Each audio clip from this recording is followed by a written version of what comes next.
Olá pessoal, tudo bem com vocês? O vídeo de hoje aborda as origens do preconceito em relação ao ateísmo. A inspiração para esse vídeo parte da leitura que eu fiz recentemente da obra do Tim Whitmersh, Lutando contra os Deuses, o Ateísmo no Mundo Antigo. Depois eu vou deixar a referência dessa obra aqui na descrição do vídeo. Também já aproveito a ocasião para pedir a quem está assistindo esse vídeo que ainda não é inscrito no canal para se inscrever, também curtir, comentar, compartilhar os vídeos, que todas essas ações contribuem para que esse conteúdo tenha um maior alcance. Pessoal, a questão das origens do preconceito em relação ao ateísmo, partindo das leituras que eu fiz, eu quero pensar essas origens ligadas à história da Grécia Antiga e, de modo mais particular, à cidade de Atenas. Porque é na Grécia Antiga que nós teremos o surgimento da palavra ateísmo, né, que provém de ateus, e cujos registros indicam que ela começa a aparecer no século V antes da Era Comum. Então a questão do preconceito eu estou pensando aqui ligado ao significado atribuído à palavra ateísmo, que data então, né, suas origens, né, o seu surgimento, data desse cenário, desse contexto histórico. Mas antes de falar de modo mais detalhado sobre a construção de significados negativos e preconceituosos em relação ao ateísmo, eu gostaria de destacar dois pontos. O primeiro diz respeito à religião na Grécia Antiga. Então, os gregos antigos, eles tinham uma religião politeísta, ou seja, eles acreditavam na existência de um conjunto de deuses. Tinha os deuses do Olimpo, que eram os deuses incomuns, mas na Grécia Antiga também existia a crença em outras divindades, digamos assim, divindades menores. E um dado interessante é a crença na proteção que esses deuses ou essas divindades menores concediam às cidades-estados, né, as questões mais regionais, mais localizadas. Então havia essa compreensão dos deuses protetores da cidade. Esse é um dado importante. Uma outra questão, pensando o contexto do século V, antes da Era Comum, e particularmente a segunda metade do século V, a civilização grega vai estar passando por um momento bastante difícil, que é uma guerra entre Atenas e Esparta, que vai envolver diversas outras cidades-estados. Então, na cidade de Atenas, né, pegando esse caso, essa guerra vai dar origem a crises políticas, tensões sociais, e aí aquela ideia de deuses protetores da cidade, ela será fortalecida e haverá um interesse maior em combater aqueles que questionam a existência dos deuses ou que apresentam interpretações não tradicionais sobre os deuses. E nesse cenário, a partir do século V, nós vamos ter, os registros vão indicar, filósofos sendo perseguidos e processados por causa dessa questão dos deuses, da maneira de se compreender os deuses. Aí chegamos ao segundo ponto que eu gostaria de destacar aqui no vídeo, que são as bases para a construção do preconceito em relação ao ateísmo. Um primeiro ponto que eu gostaria de já destacar é que no século VI, antes da Era Comum, nós temos o surgimento da filosofia pré-socrática.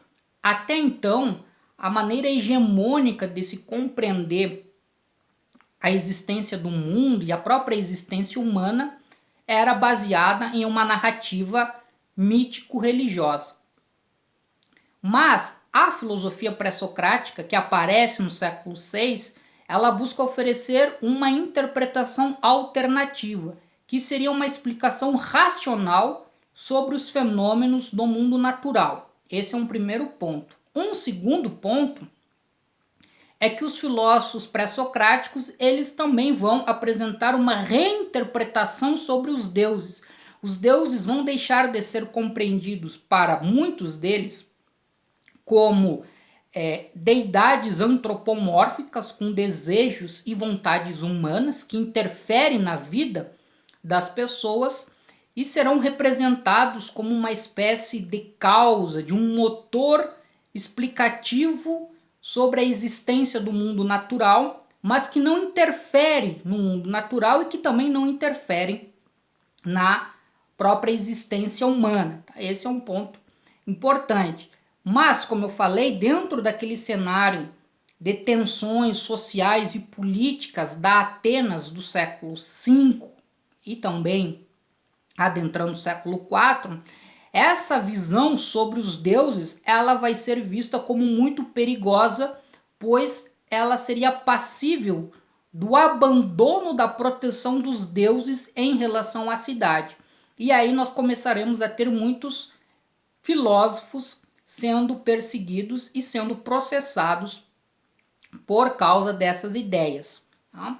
Mas aí vem um dado interessante que o Tim Whitmarsh coloca e que também uma autora cujo texto eu encontrei na internet, ela chama-se Priscila Gontijo Leite.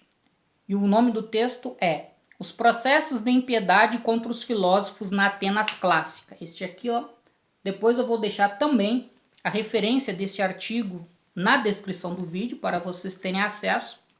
Então, tanto ela como o Tim Whitmarsh colocam que ser ateu, o ateísmo, não era previsto como crime dentro do código jurídico da cidade de Atenas. Mas havia uma outra palavra, um outro termo, também relacionado ao universo religioso, que permitia com que as pessoas pudessem ser punidas. E aqui eu quero fazer uma breve leitura de um trecho do artigo da autora, tá? Não é uma leitura extensa, mas para vocês terem uma ideia. O sentimento religioso na Grécia Antiga era expresso através da palavra eusebeia, que traduzimos como piedade. A ausência ou a deturpação desse sentimento era expresso pela palavra azebeia, a impiedade. Impiedade é uma transgressão aos deuses, aos mortos, aos pais e a polis. Então vejam o que o termo impiedade abarca em termos de ofensa. Transgressão aos deuses, aos mortos, aos pais e a polis, a própria cidade-estado. A noção de delito de impiedade originalmente se centrou na ideia de atentado à família, um desrespeito aos pais ou aos mortos. E como a cidade era a continuidade da família, numa dimensão mais ampla, a impiedade tornou-se um delito contra a própria polis. Então, o crime de impiedade passa a ser um crime também de caráter político, porque é um crime que incide contra a própria existência da polis. Então, esse é um dado bastante importante.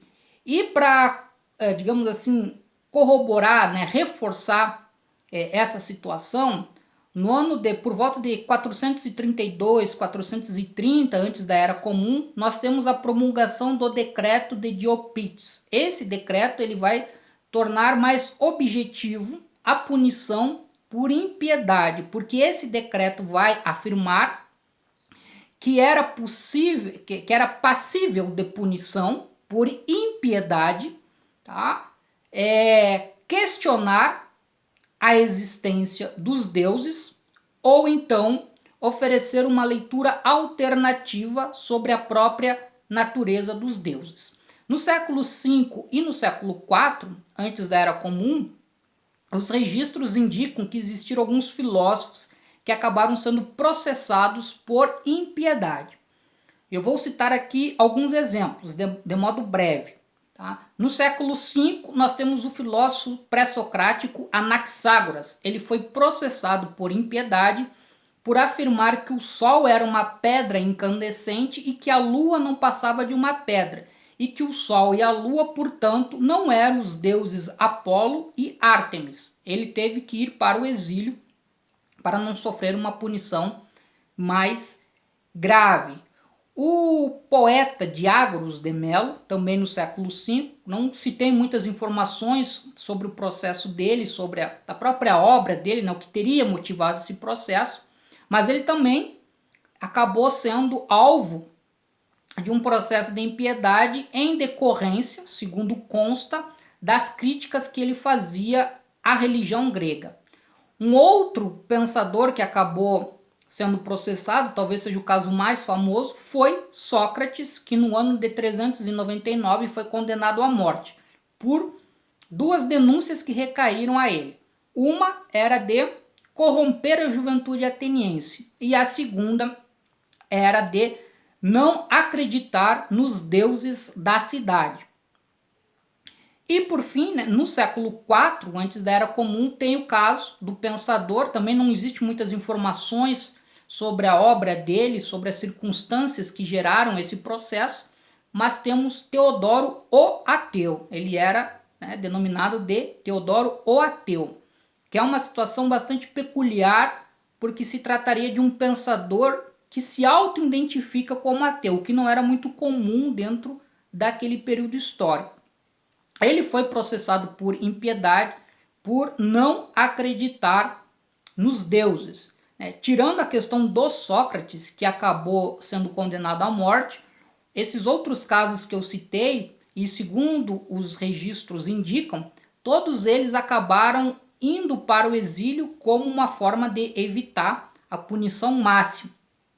Então, esse é um dado importante. Então, veja só, esses pensadores que apresentam ideias e concepções diferentes das concepções tradicionais em relação à existência dos deuses, alguns questionando a natureza dos deuses, outros questionando a própria existência dos deuses, eles não são processados exatamente por ateísmo, por serem ateus, mas eles são processados por impiedade. E aí chega no ponto, né, para que eu gostaria de concluir o vídeo, é que mesmo esses pensadores não sendo processados por serem ateus, né, até seria uma questão de pensar se eles seriam ou não, talvez o termo não seja adequado, mas o fato é que esses pensadores, eles são conhecidos, né, eles adquirem fama de serem ateus por apresentarem leituras alternativas sobre os deuses e acabam sendo processados por impiedade. Como os autores colocam, tanto a Priscila como o Tim Whitmersh, muitos desses processos tinham um caráter mais político do que religioso.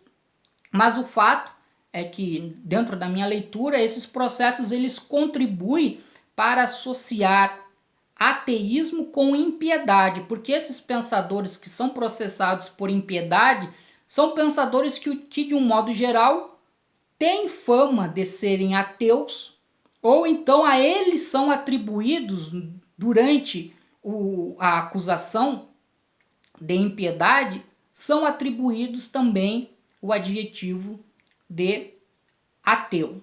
São ateus, ateístas, enfim, tem essa questão do ateísmo aí vinculado a eles. O que acaba contribuindo então para criar essa relação entre ateísmo e impiedade.